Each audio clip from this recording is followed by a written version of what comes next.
नमस्ते मैत्रिणींनो, मी सुशीला शिलाई कोर्समध्ये तुम्हा सर्वांचं अगदी मनापासून स्वागत करते। तर मैत्रिणींनो, आजच्या व्हिडिओमध्ये आपण जे पफ स्लीव्हचं मागच्या व्हिडिओमध्ये स्लीव्हचं कटिंग किंवा तुमच्याबरोबर मी टीचिंगचं शेअर केलेलं आहे, त्याच पद्धतीने संपूर्ण ब्लाऊज सुद्धा मी तुमच्याबरोबर 40 साईजचं शेअर केलेलं आहे। तो कसा टीचिंग करायचा अगदी स्टेप बाय स्टेप पद्धतीने मी तुम्हाला म्हणजे सांगितलेलं आहे त्या व्हिडिओमध्ये। तर त्याचंच आपल्याला इथे पेपर कटिंग बघायचं आहे। तर बऱ्याच ताईंची कमेंट्स होती की त्याचं पेपर कटिंग दाखवा। तर आज आपण फायनली 40 साईजचं अगदी स्टेप बाय स्टेप पद्धतीने इथे कटिंग बघणार आहोत। बऱ्याच वेळा नवीन शिकताना आपल्याला ज्या छोट्या-मोठ्या ट्रिक्स असतात ते माहिती नसतात आणि त्या आपण छोटे-छोटे ज्या टिप्स असतात त्या लक्षात घेऊन जर आपण कटिंग केलं तर आपलं मेजरमेंट हे कुठेही चुकत नाही किंवा ब्लाऊज सुद्धा बिघडत नाही।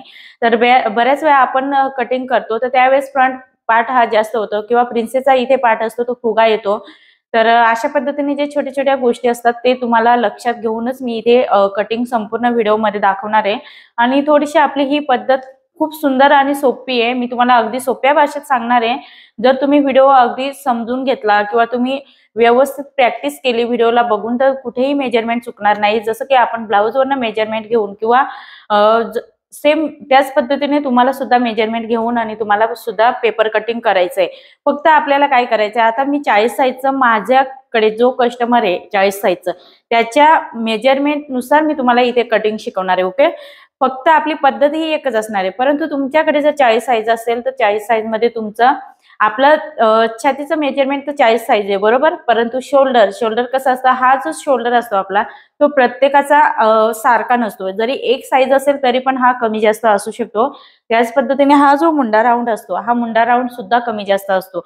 तर मग तुम्हाला फक्त मुंडा राऊंड आणि गळ्याची उंची मेन म्हणजे पॉइंट आपला आहे गळ्याची उंची तुमची बॅक साईडची किती आहे त्याच्यानुसार आपल्याला इथे पेपर कटिंग करायचं आहे। तर तुम्ही तुमच्या गळ्याच्या उंचीनुसार तुम्हाला पेपर कटिंग करायचं आहे। तुमचं शोल्डर किती आहे 40 साईज मध्ये त्याच पद्धतीने मुंडा राऊंड किती आहे। आता 40 साईज मध्ये कधी कधी मुंडा राऊंड हे 9 इंच पण येऊ शकतो, 9.5 इंच सुद्धा 40 साईज मध्ये येऊ शकतो। 40 साईज मध्ये कधी कधी काय होतं 8.5 इंचाचा सुद्धा मुंडा राऊंड हा अर्धा येतो, म्हणजे 8.5 म्हणजे 17 इंचाचा। ओके, मी तुम्हाला निम्मच सांगितलेलं आहे। तर 17 इंच किंवा 18 इंच 19 इंच अशा पद्धतीने मुंडा राऊंड हा कमी जास्त येऊ शकतो। प्रत्येकाचा बांधा हा वेगवेगळा असतो। त्याच्यामुळे तुम्हाला काय करायचंय की तुम्ही आता एखाद्या 40 साईजचं मेजरमेंट घेतलं, पेपर पॅटर्न असेल ना तो जसाच्या तसा ठेवून कट केला, परंतु त्यांचं मुंडा राऊंड कसा आहे, पेपर पॅटर्नवरचा मुंडा राऊंड किती आहे आणि आपण ज्या कस्टमरचा ब्लाऊज शिवतो त्यांचं मुंडा राऊंड किती आहे ते तुम्हाला बघायचं आहे आणि त्याच्यानुसार तुम्हाला ते कमी जास्त मुंडा राऊंड हे ऍडजस्ट करून घ्यायचं असतं। परंतु हेच आपलं चुकतं, त्याच्यामुळे आपले ब्लाऊज हे बिघडतात आणि मागच्या गळ्यानुसार सुद्धा आपलं शोल्डर हे आपण बघत नाही। मागचा गळा आपला 9चा आहे की 10चा आहे की आपला डीप गळा आहे, तर डीप गळ्यासाठी आपण बॅक साईडची कटिंग ही कशी केली पाहिजे तर ते सुद्धा आपण बघत नाही। डायरेक्ट फ्रंट साईडचा पार्ट आपण जसं छातीच्या चौथ्या भागानुसार कटिंग करतो त्याचनुसार आपण बॅक साईडचा सुद्धा पार्ट कटिंग करतो आणि मग आर्महोल मध्ये बॅक साईडला खूप फुगा येतो। तर कारण त्याचं तेच आहे, डीप गळ्यामध्ये मी तुम्हाला भरपूर ट्रिक्स सांगितलेले आहेत, त्यानुसार तुम्ही कटिंग करा। 100% तुमचा फुगा येणं पण बंद होईल आणि खूप छान परफेक्ट असे फिटिंगला ब्लाऊज बसतात। तर तसं आपण पुढे बघणारच आहोत, म्हणजे भरपूर सारे ब्लाऊज आणि कटिंग सुद्धा टीचिंग केल्यानंतर ते कसे आपले तयार होतात ते सुद्धा प्रत्यक्षात तुम्हाला बघायला भेटणारच आहे। तर आपण इथे बऱ्याच त्यांची कमेंट्स होती 40 साईजचं पेपर कटिंग ते ब्लाऊजचं पूर्ण दाखवा तुम्ही। तर आपलं कटिंग म्हणजे कटिंगचा आता आपण पेपर कटिंग बघणार आहोत आणि टीचिंगचा संपूर्ण व्हिडिओ आपला अपलोड झालेला आहे। ऍक्च्युली आपले भरपूर प्रिन्सेस कट ब्लाऊजचे जे कटिंग आहे टीचिंग आहे ते अपलोड झालेले आहेत, परंतु इथे मी जी ट्रिक्स वापरलेल्या आहेत आता आपण नवीन ट्रिक्स ऍड केलेली तर त्याच्याने जबरदस्त फिटिंग येते। कुठेही आर्महोल मध्ये चून वगैरे फुगा वगैरे येणार नाही। फिटिंग करताना सुद्धा जो प्रॉब्लेम येतो की फ्रंट साईडचा पार्ट हा ज्यावेळेस फिटिंग करतो त्यावेळेस तो अर्धा इंच किंवा पाऊण इंच हा एक्स्ट्रा येत असतो, इथे व्यवस्थित बसत नाही। तर अशा पद्धतीने तक्रारी येत असतात तर त्या कधीच येणार नाही, कारण आता आपण ही ट्रिक्स त्याच्यामध्ये ऍड केलेली आणि आपली जी पद्धत आहे त्याच्यामध्येच आपल्याला ही ऍड करून कट करायची। आणि ही पद्धत थोडीशी आपण जसं की 1.5 इंच दोन्ही बाजूला इक्वल मध्ये टक्स रुंदी घेतो तर त्या पद्धतीने आपण कटिंग करणार आहोत। कारण इक्वल मध्ये आपण दोन्ही बाजूला टक्स रुंदी घेतली ना तर फिटिंगला खूप छान ब्लाऊज बसतो आणि ज्यावेळेस आपण एकाच साईडने फिटिंगच्या साईडनेच आपण टक्स रुंदी वाढवून घेतली ना, म्हणजे कंबर अधिक टक्स अधिक 1.5 इंच माझी अशा पद्धतीने आपण पेपर कटिंग करतो ना ती सुद्धा खूप छान ब्लाऊज बसतात। परंतु फिटिंगला नवीन शिकत असाल तुम्ही तर तुम्ही ती पद्धत नका वापरू, तुम्ही ह्या पद्धतीने मी तुम्हाला आज जी पद्धत शिकवणार आहे त्या पद्धत तुम्ही वापरा आणि त्या पद्धतीने तुम्ही प्रत्येक साईजची कटिंग करा। कोणतीही साईज मध्ये तुम्हाला कोणतीही वेगवेगळी मेथड वापरायची नाही, तुम्हाला हीच पद्धत वापरायची, हीच मेथड वापरायची आणि तुम्हाला याच्यानुसारच कटिंग करायचंय. तर इथे आपण जास्त वेळ न घेता व्हिडिओला सुरुवात करूया. तर तुम्ही व्हिडिओ नक्की बघा एंडिंग पर्यंत आणि काही शंका असतील ते पण विचारा. तर चला. तर इथे मी ब्लाऊज वरनं मेजरमेंट घेऊन घेतलेला आहे. तर तुम्ही इथे बघू शकता अशा पद्धतीने हा मेजरमेंट मी लिहून ठेवलेला आहे.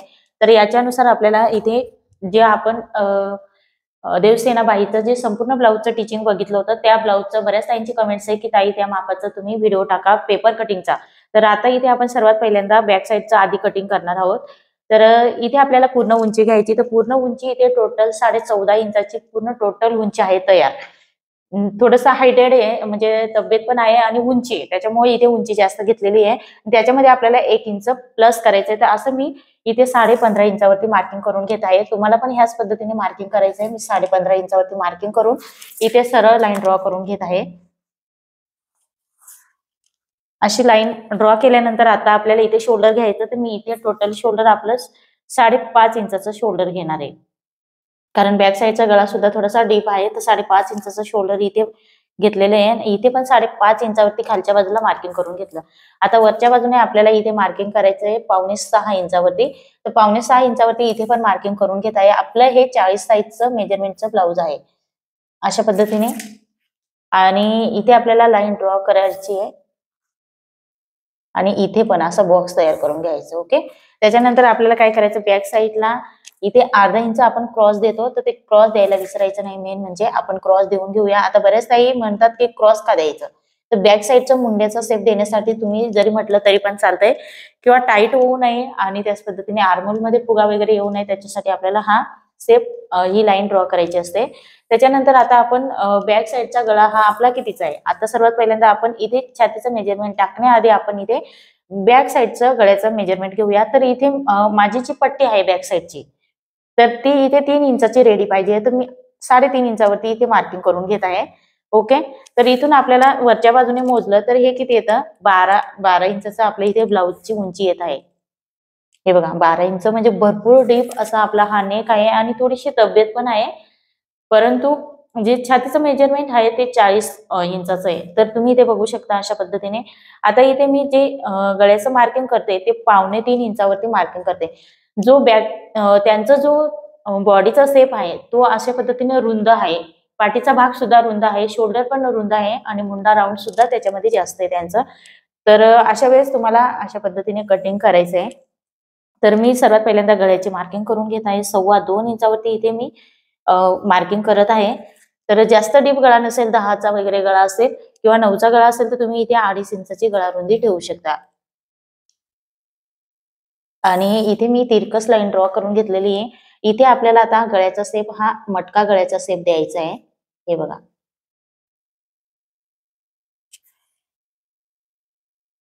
आधी मी ड्रॉ करून घेतलं असं डॉट डॉट मध्ये. इथे जवळजवळ 4 इंचाचं डिफरन्स आहे आपलं. तर आता हे आपण डार्क करून घेऊया.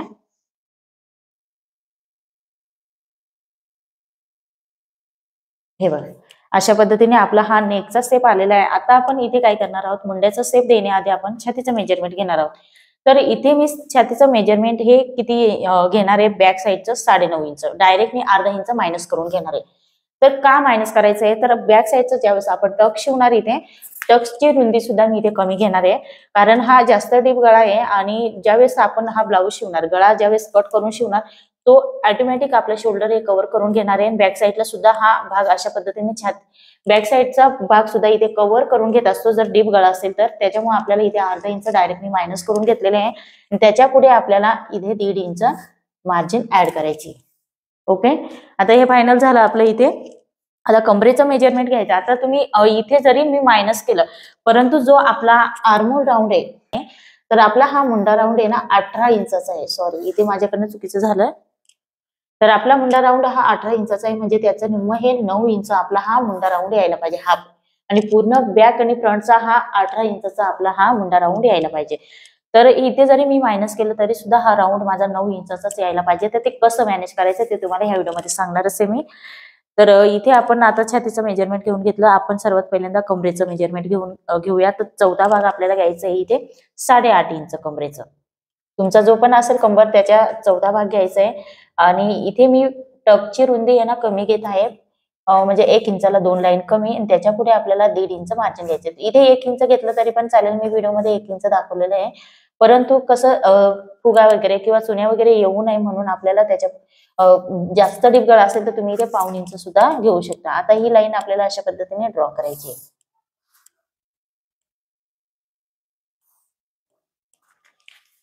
टक्सची मार्किंग करून घेऊया. सर्वात पहिल्यांदा आपण अशा पद्धतीने सेंटर काढून घेतलं. मी सेंटर काढल्यानंतर आपल्याला इथून वरच्या बाजूला 4.5 इंचावरती मार्किंग करायचं आहे. तर 4.5 इंचावरती मी मार्किंग करून दोन्ही बाजूला अर्धा इंचावरती मार्किंग केलं. आता मी कमी टक्सची रुंदी घेतली असती तर इथे पण रुंदी ही कमी आली असती 1 लाईनने अर्धा इंचाला. सो अशा पद्धतीने मार्किंग केलं. आपली टक्सची मार्किंग झालेली आहे. आता इथे आपल्याला मुंड्याचा शेप द्यायचा आहे. तर मुंड्याचा शेप देण्यासाठी 1 आणि 1.25 इंचावरती मार्किंग करायचं आहे आपल्याला. मी इथे मार्किंग करून घेत आहे. त्याच्यानंतर आपल्याला शेप देऊन घ्यायचा आहे. तर शेप देताना आपल्याला अशा पद्धतीने फ्रेंच कर्वचा वापर करायचा आहे.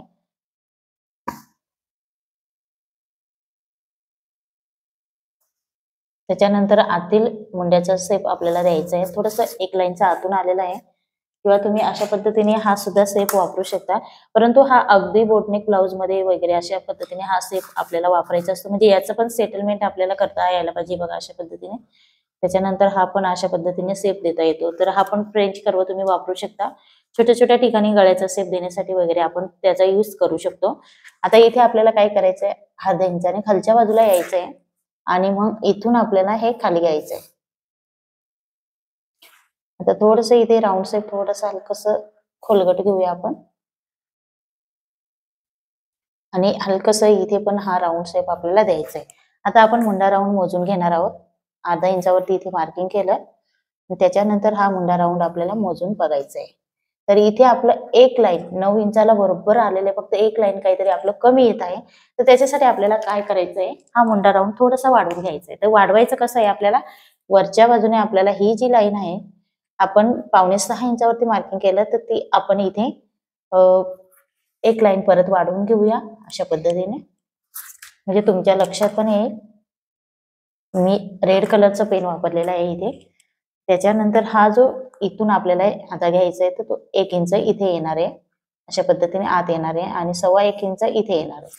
तर आता आपला हा शेप इथून अशा पद्धतीने येणार आहे. बघू शकता तुम्ही अशा पद्धतीने. आता आतील पण शेप थोडासा आतून येणार आहे. हे बघा थोडंसं डार्क झालं आपला केच पेन. आता इथून आपण मोजून बघणार आहोत.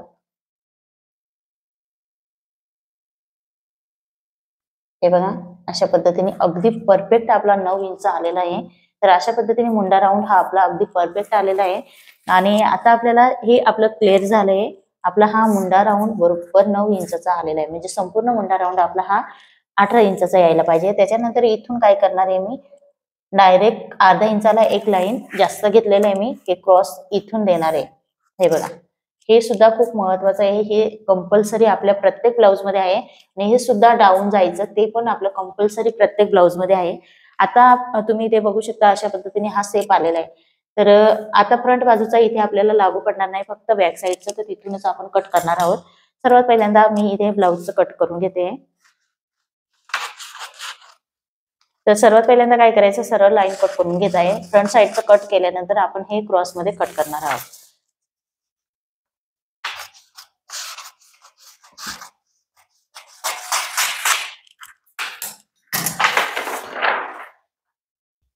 मुंड्याचं राऊंड सुद्धा आपण इथे कट करून घ्यायचंय आपल्याला.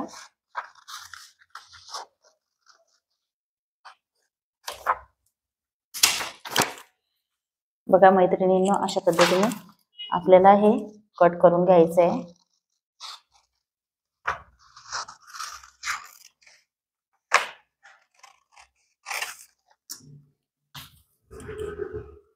तर आता हे आपलं बॅक साईडचं कट झालेलं आहे. तर हा आपला बॅक पार्ट आहे, बॅक साईड. ओके, इथे आपण 1.5 इंचाची मार्जिन घेतलेली, ते तुम्हाला ऑलरेडी मी बोलताना सांगितलेलंच आहे. आता आपल्याला दुसरा पेपर घ्यायचा आहे. दुसऱ्या पेपरवरती आपण आता इथे आपल्याला फ्रंट बाजूचं म्हणजे कटिंग करण्यासाठी काय करायचं, सर्वात पहिल्यांदा इथे 2 इंचावरती आपण मार्किंग करून घेऊया. सो अशा पद्धतीने आपण इथे मार्किंग करून घेत आहोत 2 इंचावरती. तर हे तुम्हाला कंपल्सरी 36च्या पुढे मापासाठी तुम्हाला अशा पद्धतीने 2 इंचावरती किंवा 2.5 इंच घेतलं एक्स्ट्रा तरी पण काहीच प्रॉब्लेम नाही. मी मार्किंग करून घेत आहे. त्याच्यानंतर आपल्याला इथे काय करायचंय, सर्वात पहिल्यांदा शोल्डर घ्यायचं. ते शोल्डरचं मार्किंग आपलं किती घेतलं तर आपण 5.5 इंच, 5.5 इंचावरती मार्किंग करायचंय. तर इथे पण मी 5.5 इंचावरती मार्किंग करत आहे. त्याच्यानंतर वरच्या बाजूने आपण किती घेतलं होतं, 6 ला 1 लाईन कमी घेतलं होतं. तर इकडे पण सेम त्याच पद्धतीने आपल्याला मार्किंग करून एक लाईन ड्रॉ करून घेणार आहोत आपण.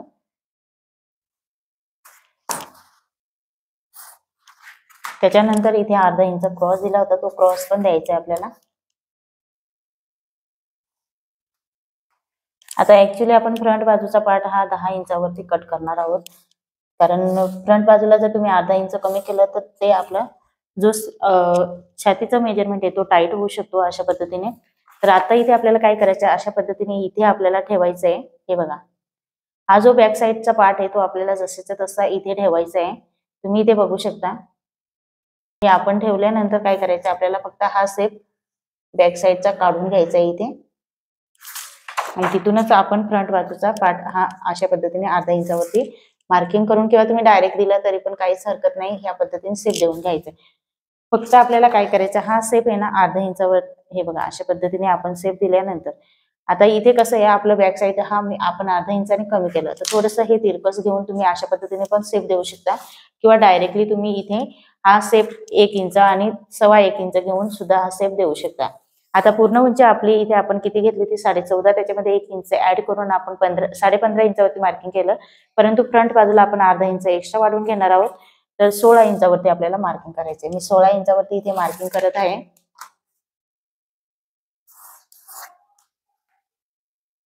मार्किंग केल्यानंतर इथे गळा रुंदी सेम आपल्याला घ्यायची बॅक आणि फ्रंटची, किंवा तुम्ही अशा पद्धतीने हे शोल्डर अशा पद्धतीने ठेवायचं आहे आणि इथे आपल्याला मार्किंग करून घ्यायचं. सेमच येणार आहे आपलं, काहीच डिफरन्स नाही येणार. केल्यानंतर आपल्याला फ्रंट बाजूचा गळ्याचा शेप म्हणजे उंची घ्यायची. तर इथे मी 7.25 इंचावरती मार्किंग करत आहे, कारण हायटेड आहे त्याच्यामुळे थोडीशी गळ्याची उंची पण वाढवून घ्यायची आहे. तर 7.25 इंचावरती तुम्हाला तुमची हाईट उंचीची किती घ्यायची ते तुमच्या याच्यावर अवलंबून आहे. त्याच्यानंतर ही रुंदी आहे ती 2.25 इंचावरती मार्किंग केली मी, आणि सरळ आपल्याला इथे अशी बॉक्स तयार करून घ्यायचे. नंतर आपल्याला इथे नेकचा शेप द्यायचा आहे, तर तो राऊंड शेपच दिलेला आहे मी. तुम्ही इथे कोणता पण शेप देऊ शकता, हार्ट शेप वगैरे. त्याच्यानंतर काय करायचं, आता आपल्याला 40चा चौथा भाग घ्यायचा आहे, तो म्हणजे 4 इंचावरतीच येणार आहे परफेक्ट. इथे 4 इंचावरती मार्किंग करून घेऊया आपण, आणि त्याच्यानंतर आपल्याला ही सरळ लाईन ड्रॉ करायची आहे. सरळ लाईन ड्रॉ केल्यानंतर आपल्याला वरच्या बाजूने हे बघा अशा पद्धतीने 40चा चौथा भाग घ्यायचा आहे. इथे आपलं हे पॉईंट येतं, त्याच्यामध्ये आपल्याला 1 इंच ऍड करायचे आहे. तर माझं 11 इंचावरती पॉईंट दिलेला आहे. तुम्ही 1.5 इंच सुद्धा घेऊ शकता या पद्धतीने. त्याच्यानंतर आपल्याला काय करायचं, आता आपली टक्स रुंदी तुम्हाला किती घ्यायची याच्यामध्ये, तर 40 साईज मध्ये तुम्ही 3 इंचाच्या पुढे घेऊ शकता, जसं छातीचा उभार असेल त्या पद्धतीने. तर इथे मी 3.5 इंचाचं टक्स रुंदी घेणार आहे. तर 3.5 इंच किंवा 3.25 इंच घेतलं तरी पण काहीच हरकत नाही. तर इथे 2.25 इंच ह्या बाजूला घ्यायचंय इक्वल मध्ये, ओके, आणि या बाजूला 2.25 इंच. आता इथून ही लाईन आपला आता मेन पॉइंट हा इथून आहे, तर ही लाईन आपल्याला सरळ अशी ड्रॉ करायची. जिथे जाईल तिथवर आपल्याला ही सरळ ड्रॉ करून घ्यायची. बघा मैत्रिणींनो, अशा पद्धतीने आपण ड्रॉ करून घेतलेली आहे. ही ड्रॉ केल्यानंतर आपल्याला इथून काय करायचं, 2.5 इंचावरती वरच्या बाजूला एक मार्किंग करायचंय. केलं, आणि ही लाईन आपल्याला अशी तिरकस एक ड्रॉ करून घ्यायची. त्याच्यानंतर इथे आपल्याला हा शेप द्यायचा आहे.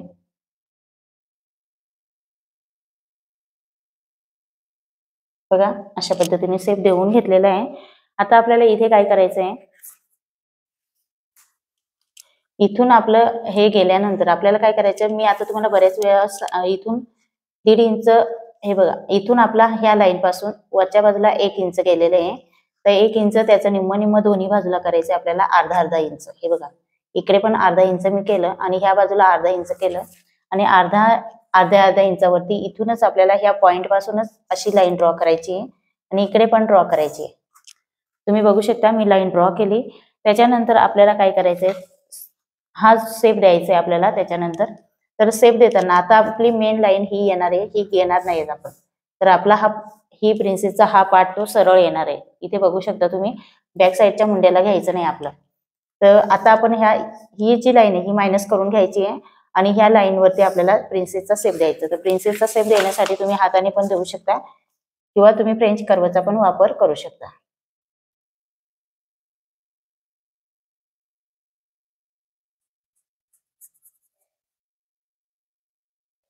बरोबर, अशा पद्धतीने हा शेप थोडासा इथे गोलवा असा उभा आकार द्यायचा आपल्याला. तर खूप छान असा शेप आपला येतोय बघा मैत्रिणींनो. तर आपले हे लाईनचं इथे पॉइंट हा जुळतोय. ओके, मी तुम्हाला रेड पेनाने पण मार्किंग करून दाखवते. हा आपला हा पॉइंट, ही लाईनची पॉइंट आपल्या इथे जुळतंय आणि याचं पण इथे येतंय. ओके, तर आता इथून आपल्याला काय करायचंय, हे पॉइंट पासून इथपर्यंत किती आहे तर 4 इंच. तर 4 इंच ही पण लाईन आपली 4 इंच यायला पाहिजे, ही लाईन आपली 4 इंच यायला पाहिजे. तर इथून ही 4 इंच आपली इथं येते.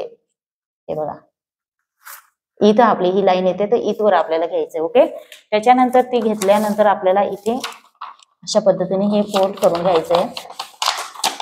थोडंसं कार्डशीट पेपर आहे ना, त्याच्यामुळे ते फोल्ड व्हायला थोडंसं कठीण जातं. हे बघा हे पॉइंट ह्या पॉइंट जवळ जुळवायचं आहे, हे आपल्याला मायनस करून घ्यायचं. बघा तुम्हाला म्हणजे मी काय शिकवते ते तुम्हाला समजत असेल, काही शंका असतील तर परत तुम्ही विचारू शकता. तर अशा पद्धतीने हा शेप आपला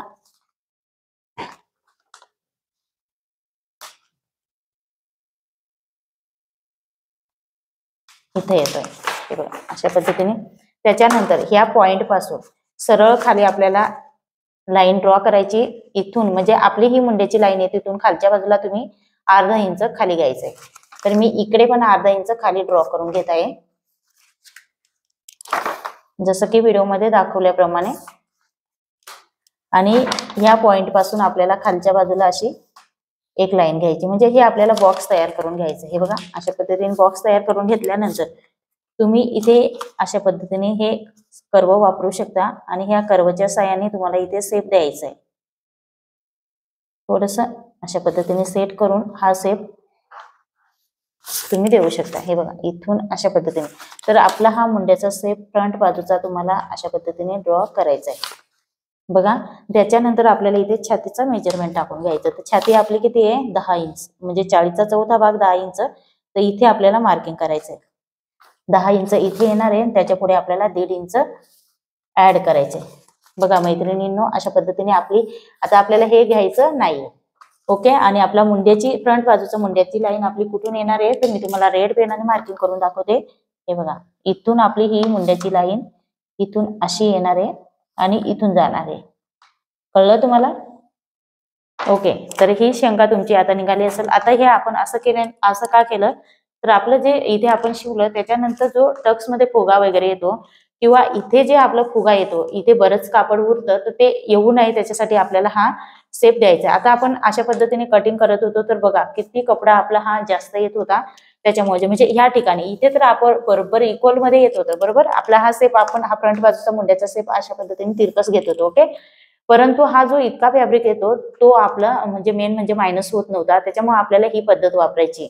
ओके, तर आपलं हे आता मुंड्याचा शेप हा डन झालेला आहे, क्लिअर झालेला आहे. आता ओपन करून घेऊया आपण. आता आपल्याला कमरेचं मेजरमेंट घ्यायचं आहे. तर इथे आपण जे मेजरमेंट घेतलं इथे 1.75 म्हणजे 1.25 इंच आणि इथे पण 1.75. तर अशा पद्धतीने हा इकडे आपण ऍड करून घेणार आहोत 1.75. इथे ऍड केलं आपण. आता फ्रंट बाजूला आपल्याला हुक करायचे नाहीयेत, त्याच्यामुळे आपल्याला इथून डायरेक्ट हे ड्रॉ करायचं आहे. आणि आपण आधी 1 इंच घेत होतो, परंतु आता अर्धा इंच घ्यायचंय, कारण जास्त तिरकस जातं, त्याच्यामुळे अर्धा इंच आपल्याला वरच्या बाजूला यायचंय.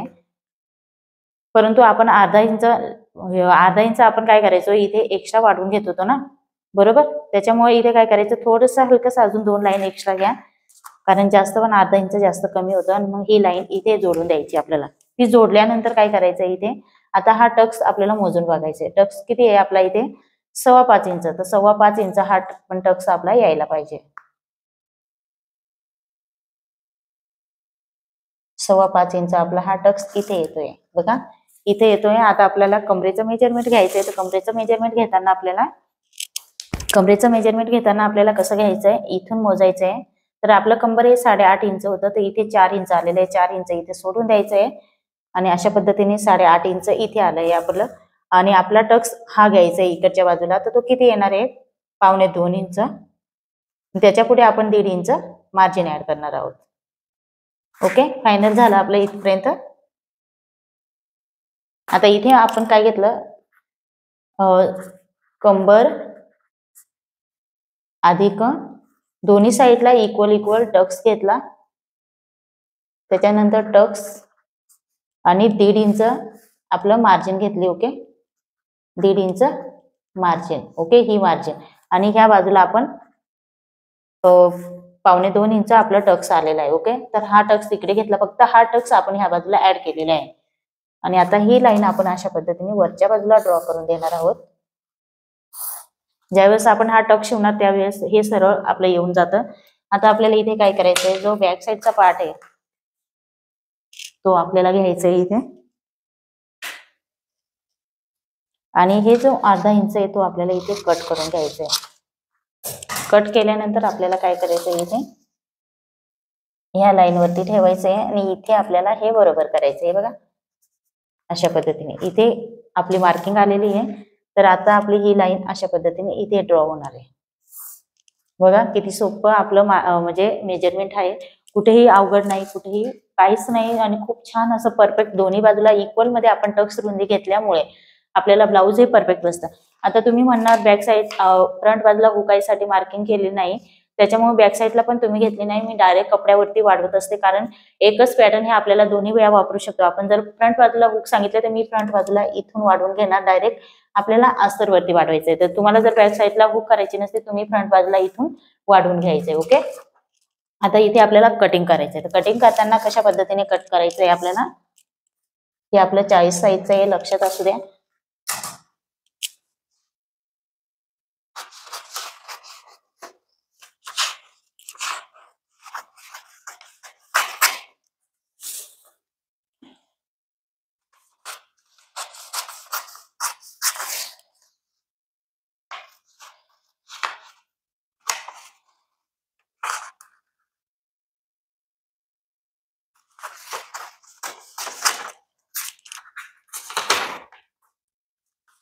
त्याच्यानंतर इथून आपण या अशा पद्धतीने कट करणार आहोत. बघा पॉइंट लक्षात असू दे आपलं. मी कशा पद्धतीने कट करत आहे ते तुम्हाला व्यवस्थित लक्षात ठेवूनच कटिंग करायचं आहे. त्याच्यानंतर आता आपण हा पार्ट कट करणार आहोत. हा पार्ट कट करताना काय करायचं, इथे थोडस ही लाईन अशी सरळ करून घ्यायची, काहीच प्रॉब्लेम होत नाही. हे बघा, तर आपलं टक्स अशा पद्धतीने कट होतो. त्याच्यानंतर इथे मुंड्याचा शेप देण्यासाठी सर्वात पहिल्यांदा आपण काय करणार आहोत, हे बघा ह्या पॉइंट पासून आपल्याला कट करायचंय. हे बघा राऊंड शेप इथे यायचं, आपलं फ्रंट बाजूचा मुंड्याचा शेप आपल्याला इथून कट करायचा, लक्षात ठेवायचंय. तर इथे तुम्ही बघू शकता, हा जो जवळजवळ आपला इतका पार्ट आपण मायनस केलेला आहे अशा पद्धतीने. तर हा इतका मायनस करून घेतलेला आहे, म्हणजे जवळजवळ आपले 2 टक्स रुंदी इथे आपल्याला भेटून जाते. आता आपल्याला पुढच्या गळ्याची इथे कटिंग करून घेणार आहोत.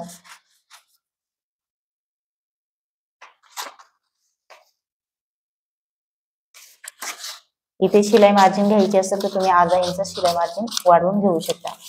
सो अशा पद्धतीने इथे थोडंसं हलकंसं आपल्याला तिरकस वाटतंय ना, तर हलकंसं आपल्याला काय करायचं, सरळ करून घ्यायचं, काहीच प्रॉब्लेम येत नाही. एकाच लाईनचं आपल्याला जास्त डिफरन्स पडत नाही.